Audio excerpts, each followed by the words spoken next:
नमस्कार, ऐतिहासिक न्यूज नगरीमध्ये आपल्या सर्वांचं स्वागत। मी आपल्या समोर ऋतुजा फटाकडे।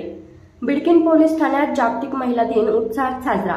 जागतिक महिला दिनानिमित्त बिडकीन पोलीस ठाण्यात विशेष कार्यक्रमाचे आयोजन करण्यात आले होते। या कार्यक्रमामध्ये उपविभागीय अधिकारी डॉक्टर सिद्धेश्वर भोरे यांच्या मार्गदर्शनाखाली सहाय्यक पोलीस निरीक्षक निलेश शेळके, पोलीस उपनिरीक्षक महेश घुगे, पोलीस उपनिरीक्षक अशोक माने, पोलीस उपनिरीक्षक मनजित सिंग सेना यांच्या हस्ते महिला कॉन्स्टेबल समीना शेख चव्हाण आणि महिला होमगार्ड यांना फेटा बांधून पुष्पगुच्छसह गौरवण्यात आले। यावेळी पांगरा ग्रामपंचायतचे ग्रामसेविका जाधव महिला कॉन्स्टेबलसह महिला होमगार्ड हजर होत्या। कार्यक्रमाच्या यशस्वीतेसाठी बिडकीन पोलीस ठाण्याचे बीड जामदार निकाजे, धवणे, धनेदर, माळी, टांगळे, मेजर आदींनी विशेष परिश्रम घेतले।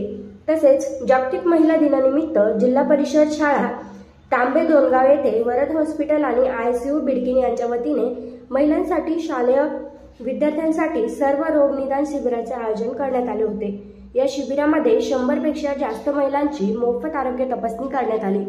शिबिरात वरद हॉस्पिटलच्या संचालिका डॉक्टर सौ जागृती सुरेश जंगले यांनी उपस्थित महिलांना आणि विद्यार्थ्यांना आरोग्याविषयी मार्गदर्शन केले। शालेय विद्यार्थ्यांसाठीही आरोग्य तपासणी करून आरोग्यविषयक उपाययोजना आणि सल्ले देण्यात आले।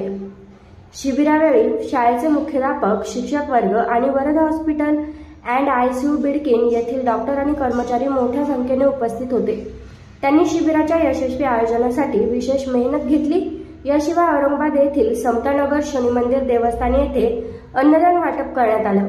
जागतिक महिला दिनानिमित्त हा उपक्रम स्त्री शक्तीचा सन्मान आणि समाज कल्याणाला चालना देणारा ठरला, असे मत उपस्थितांनी व्यक्त केले। ऐतिहासिक न्यूज नेटवर्क बिडकीन। आज आपण पाहतोय समाजामध्ये की महिलांवर होणारे अत्याचार वाढले आहेत। त्या अत्याचाराला कारण काय, याला कसं रोखायचं? कारण अत्याचार करणाऱ्या पुरुषाला किंवा माणसांना आपल्या समाजात शिक्षा ही होतच नाहीये। तर आपण हे अत्याचार कसे रोखणार? आपण आपल्या मुलांवरती संस्कार करायला हवेत। आपल्या मुलींना आपण आत्मनिर्भर बनवलं पाहिजे। मुलींना कराटे, योगा किंवा स्विमिंग सारखे सगळे सगळं शिकवायला हवेत। आपण मुलांना सुद्धा महिलेचा किंवा मुलींचा आदर करायला शिकवायला हवं। हे काम फक्त एक आईच करू शकते। आणि ही आई फक्त एवढंच नाही, आई आपलं घर सांभाळते, तिचं व्यवसायाच्या ठिकाणी तिचं काम सुद्धा करते आणि मुलांना संस्कार देण्याचं काम सुद्धा ही आईच करते।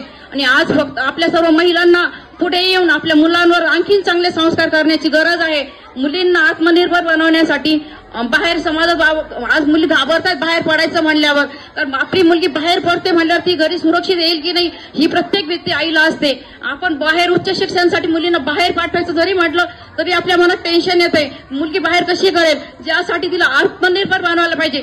रस्त्यावर चालताना तिला वाईट नजर ओळखायची जाणीव असली पाहिजे। तिला वाईट नजर ओळखायला शिकवायला हवंय आपण।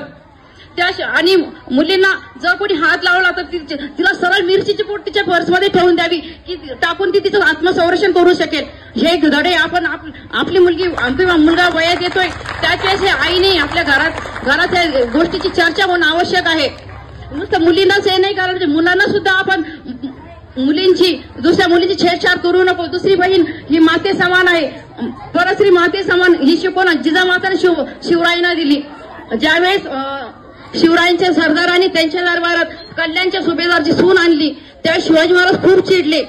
सरदारांना वाटलं की आपण ही शिवाजी महाराजांना भेट देऊया, महाराज खुश होतील, पण महाराज खूप चिडले।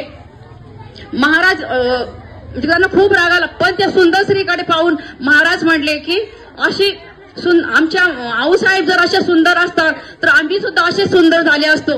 परस्त्रीला माते समान वागणूक देणारा फक्त आपला एकमेवच राजा फक्त छत्रपती शिवाजी महाराज होते। असा राजांना भूतकाळात झाला ना भविष्यात होणार। ही सगळी वागणूक आपण आपले संस्कार हे आपल्या मुलांना देणं आपल्या आईचं एका महिलेचं काम आहे। परस्त्री माते समान आणि स्वराज्याचे रक्षण करणं ही शिकवण जिजामाताने शिवरायांना दिली। जोपर्यंत प्रत्येक स्त्री स्वतंत्रपणे जगत नाही किंवा ती स्वतः आत्मनिर्भर बनत नाही किंवा परस्त्री माते समान ही वागणूक जोपर्यंत आपण आपल्या समाजात देत नाही तोपर्यंत शिवजयंती खऱ्या अर्थाने साजरी होऊ शकत नाही।